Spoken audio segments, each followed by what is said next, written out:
Hello students, today we are discussing a new chapter of accountancy and chapter name is bank reconciliation statement. So what is bank reconciliation statement? A bank reconciliation is a schedule explaining any difference between the balance shown in bank statement and the balance shown in cash book. अब bank reconciliation statement होता क्या है? Actual में क्या होता है? Bank statement हमें समझ में आ रहा है कि बैंक जो मेंटेन करता है वो एक स्टेटमेंट, तो बैंक हमारा जो स्टेटमेंट मेंटेन करता है वो कैसे करता है? With the help of passbook की हेल्प से। और आपको पता होगा जो हमने लास्ट चैप्टर किया था कैश बुक का बहुत ही ज़्यादा इंपॉर्टेंट रोल होता है किसमें? बैंक रिकन्सिलेशन स्टेटमेंट में। अब क्या होता है, आपने देखा था कि हमने different types of cash book maintain की थी, like simple column cash book, double column cash book and triple column cash book. अभी हम बात करेंगे डबल कॉलम कैश बुक की। जब हम डबल कॉलम कैश बुक की बात करते थे तो हम बात करते थे उसमें 2 कॉलम्स होते थे, यानी कि एक कैश का और एक बैंक का। तो अभी हमें कैश से कुछ भी लेना देना नहीं है, क्योंकि यहाँ पे हम किस स्टेटमेंट की बात कर रहे हैं? बैंक स्टेटमेंट की बात कर रहे हैं।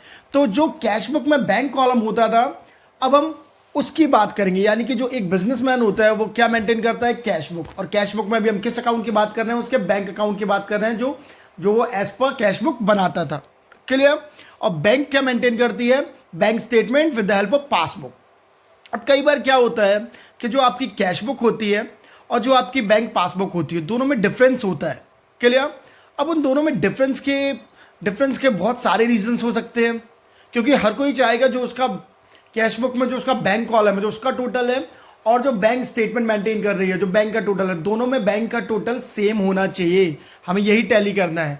अगर कुछ डिफरेंसेस हैं तो हम बैंक स्टेटमेंट लेके देखेंगे कि क्या प्रॉब्लम है, क्या रीज़न है जिसकी वजह से हमारा कैश बुक और बैंक स्टेटमेंट यानी पासबुक में डिफरेंस आ रहा है। पर जो रीजंस होंगे डिफरेंसेस की, उन रीजंस को हम एक फॉर्मेट में लिखेंगे जिसके लिए हम क्या मेंटेन करते हैं?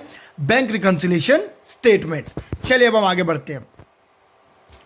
The purpose of the bank reconciliation statement. अब हम बैंक रिकन्सिलेशन स्टेटमेंट बनाते क्यों हैं, इसके लिए हमारा पर्पस क्या है? So it reflects actual bank balance position. ये हमें एक्चुअल बैंक बैलेंस पोजीशन बताता है। Detect mistake in cash book और पासबुक। अब इसके थ्रू हम फाइंड आउट कर सकते हैं कि मिस्टेक कहाँ हुई जिसकी वजह से हमारी कैश बुक और पासबुक में डिफरेंस आ रहा है। Prevent frauds in recording banking transactions. अब ये फ्रॉड से भी हमें प्रिवेंट करता है। Clear? Explain any delay collection of cheques. अगर चेक्स का जो कलेक्शन हुआ है वो डिले हुआ है तो ये भी हम इसमें ट्रैक कर सकते हैं। It identifies valid transaction recorded by one party but not by others. अब इसमें हम ये देखते हैं कि क्या गलती हुई है, कहीं ऐसा तो नहीं कि किसी एक पार्टी ने रिकॉर्डिंग कर ली हो, लाइक बैंक ने रिकॉर्ड कर लिया हो या बिजनेसमैन ने रिकॉर्ड कर लिया हो, जिसकी वजह से दोनों में डिफरेंसेस आ रहा हो। Bank statement. अब हम देखते हैं बैंक स्टेटमेंट क्या होता है। Report released by bank that lets deposit, withdrawn, check, paid interest, earn and services. It means एक बिजनेसमैन के जो भी ट्रांजेक्शन्स होते हैं बैंक रिलेटेड, उन सबको बैंक मेंटेन करती है बैंक स्टेटमेंट के थ्रू, और उसके लिए कौन सी बुक बनाई जाती है? पासबुक। क्लियर? चलिए, nature of the cash book and the bank statement. The balance in cash book is an assets to the company therefore. अगर हम बात करें तो अब हम बात करते हैं कैश बुक की। कैश बुक कौन मेंटेन करता है? एक बिजनेसमैन। यानी फॉर एग्जांपल मेरा बिजनेस है तो मेरा अकाउंटेंट होगा जो कैश बुक मेंटेन कर रहा होगा। तो जब मेरे पास कैश आता है, इट मींस कैश बढ़ता है तो डेबिट होता है, और जब कैश जाता है तो क्रेडिट होता है। यानी कैश डिक्रीज होगा तो क्रेडिट, और कैश आएगा तो डेबिट। किस कॉलम में? बैंक कॉलम में, as per cash book. Clear? लेकिन बैंक के साथ जस्ट अपोजिट है। अगर हमारे पास कैश बढ़ रहा है, अगर बिजनेसमैन का जो बैंक अकाउंट है, यानी कि हमारा जो बैंक अकाउंट है उसमें कैश बढ़ रहा है, तो हमारे लिए तो डेबिट होगा लेकिन बैंक के लिए क्रेडिट होगा। क्यों? क्योंकि अगर आप बैंक में पैसे जमा करते हो तो आपके बैंक बैलेंस तो प्लस पे जाएगा। क्यों? क्योंकि आपका बैंक बैलेंस बढ़ जाएगा, लेकिन बैंक का क्रेडिट हो जाएगा। क्यों हो जाएगा? क्योंकि अगर आप बैंक में पैसे जमा करते हो तो एक तरीके से आप बैंक को लोन देते हो, बैंक को कर्जा देते हो, तो बैंक के लिए वो एक लाइबिलिटी होता है जो बैंक को आपको पे करना है। दैट्स वाई जो आपके लिए डेबिट होता है वो बैंक के लिए क्रेडिट होता है, और जो बैंक के लिए क्रेडिट होगा वो आपके लिए डेबिट होगा। Clear? Reason for differences between the cash book and the bank statement. अब डिफरेंसेस के रीजंस क्या क्या होते हैं, चलिए हम उन्हें देख लेते हैं। सबसे पहला है अनप्रेजेंटेड चेक्स। कई बार क्या होता है कि बैंक जो चेक्स होते हैं वो प्रेजेंट नहीं हो पाते। They are cheques issued by the firm that have not yet been presented to its bank for payment.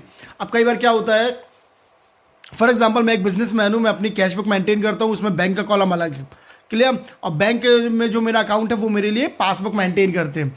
अब कई बार क्या हुआ कि मैंने अपने किसी कस्टमर को या मैंने अपने किसी सप्लायर को एक चेक इशू कर दिया, तो जैसे ही मैं चेक इशू करूंगा तो मैं तो यहां से माइनस कर दूंगा, क्यों? क्योंकि मेरी तरफ से पेमेंट हो चुका है। लेकिन क्या वो जो मेरा सप्लायर है वो बैंक तक गया, बैंक से पैसे निकालने के लिए? हो सकता है वो बैंक गया ही ना हो, तो क्या होगा मेरी तरफ से? तो मेरी जो कैश बुक में बैंक कॉलम है वहां से तो कैश माइनस कर दूंगा, यानी बैंक का बैलेंस कम हो जाएगा। लेकिन बैंक में जो पासबुक मेंटेन हो रही है वहां पे जो बैलेंस है वो एज इट इज उतना ही रहेगा, यानी कैश बुक और जो पासबुक है उसमें डिफरेंस आएगा। Clear. Deposit transits uncredited checks like cash receipt recorded by the depositor but not included in bank statement. अब कई बार क्या होता है कि मुझे किसी कस्टमर से चेक मिला और मैंने डायरेक्टली उसे बैंक में डिपॉजिट कर दिया। अब जैसे ही मैं बैंक में डिपॉजिट करूंगा तो मैं तो अपने कैश बुक में बैंक कॉलम में उसका जो बैंक का बैलेंस है उसे इंक्रीज कर दूंगा। लेकिन हो सकता है वहां पे मैंने जो चेक है वो बॉक्स में जाके डाल दिया हो, तो हो सकता है बैंक में वो 2-3 दिन बाद क्लियर हो और बैंक तब अपनी पासबुक में एंट्री करे, और हो सकता है तब तक मंथ ही चेंज हो गया हो। दैट्स वाई कैश बुक और पासबुक में डिफरेंस आएगा। क्लियर। और भी बहुत सारे रीजन होते हैं like service changes, dishonoured cheque, NSF cheques, ये हम डिस्कस करेंगे न्यूमेरिकल्स में। Clear. Interest allowed by the bank, they are interested received from deposit of fixed deposit, miscellaneous bank charges and credits. So these are the some reason, that's why इनकी वजह से क्या होता है जो पासबुक और कैश बुक में difference आता है। हमारे आने वाले न्यूमेरिकल्स में मैंने इन डिटेल डिस्कस करेंगे विथ न्यूमेरिकल क्वेश्चन। तब तक के लिए थैंक यू।